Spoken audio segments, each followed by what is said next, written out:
Login करा मुंबईतक.in वर। BJP के सारे नेता वहां पे। हाँ देखिए, दादरा नगर हवेली केंद्र शासित प्रदेश है। गुजरात से बॉर्डर से सटा हुआ प्रदेश है। हमने वो चुनाव जीता है और भारी बहुमत से जीता है। वहाँ भी 6 केंद्रीय मंत्री डेरा डालकर बैठे थे।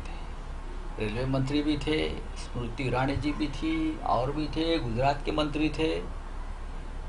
फिर भी हमने वो सीट जीत ली है, तो हमें उसका आनंद होगा ही।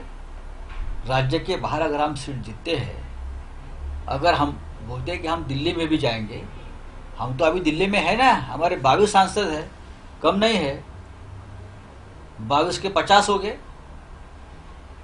अगर इस प्रकार का सपना हम देखते हैं तो उसमें गलत क्या है? लोकतंत्र में हर पार्टी को अपना विस्तार करने का अधिकार है। आपने भी किया, आपके भी कभी 2 थे, आप 300 पार हो गए, ये भी आपका सपना ही रहा ना। समय जाता है, मेहनत होती है और काम होता है। सर, आपने कहा शिवसेना 2024 में अहम भूमिका निभाएगी, और ये जो जीत हुई है ये पहला कदम है उसको लेकर। पहला कदम है हमारा महाराष्ट्र के बाहर, दिल्ली की तरफ। आज भी हम दिल्ली में बैठे हैं, मजबूती से बैठे। हमारा सांसदों का आंकड़ा भी बहुत अच्छा है, आपको मालूम है। और बढ़ेगा, महाराष्ट्र के बाहर भी बढ़ेगा। तो उसके बाद देश की राजनीति में हमारा अपना एक महत्व होगा, होना भी चाहिए। तो भारतीय जनता पार्टी के जो महाराष्ट्र के नेता है, उनके पेट में दर्द होने का कारण क्या है? नहीं होना चाहिए। राजनीति में, लोकतंत्र में हर पार्टी को अपना विस्तार करने का पूरा अधिकार होता है, और हमने शुरुआत की विस्तार को। पेट्रोल डीजल 100 रुपये के ऊपर चला गया है, लाखों करोड़ों रुपए का आपने फायदा लिया है उससे देश की तिजोरी में।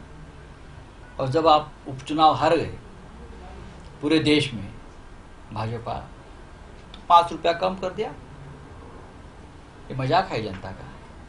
अगर आपका दिल बड़ा होता, आपको जनता की चिंता होती, तो दिवाली के त्योहार के मौके पर आप कम से कम 25-30 रुपया तो कम करते।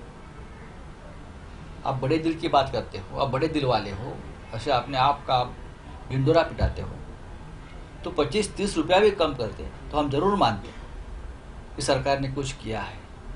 ये 5 रुपया का कम करना है, मजाक है। सर, आपने कहा उपचुनाव हारने के बाद 5 रुपए कम किए, और उपचुनाव हारने के बाद 5 रुपया कम किया, तो 50 रुपया कम करने के लिए बीजेपी को कितने बार हराना होगा हमको, या पूरी तरह से हराना होगा, तब 50 रुपया कम होगा। और मुझे लगता है कि 2024 के बाद ये दिन आ जाएगा। सर, केंद्र सरकार ने भाव कम किए हैं, अब कह रहे हैं कि राज्य सरकार को कुछ करना। राज्य सरकार सोचेगी, लेकिन जिम्मेदारी केंद्र सरकार की है। वैट को लेके सरकार सोचेगी, लेकिन सबसे बड़ी जिम्मेदारी केंद्र सरकार की है। परमवीर सिंह ने एक आरोप किया और खुद भाग गए।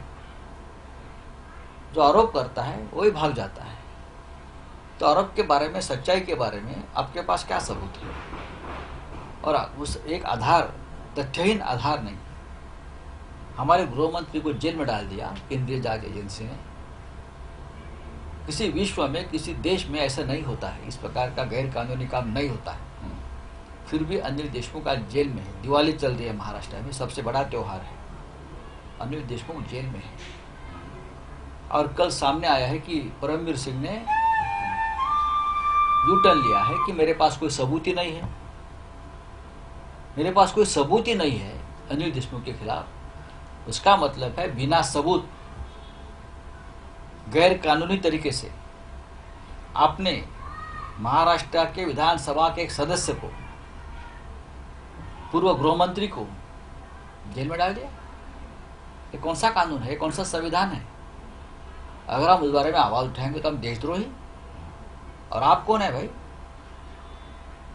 आप ठहरिए, 2024 तक ठहरिए। मैं बार बार बोलता हूं, पूरा हिसाब सबका हो जाएगा। ठीक है, चला आता लॉगिन करा मुंबईतक.in वर।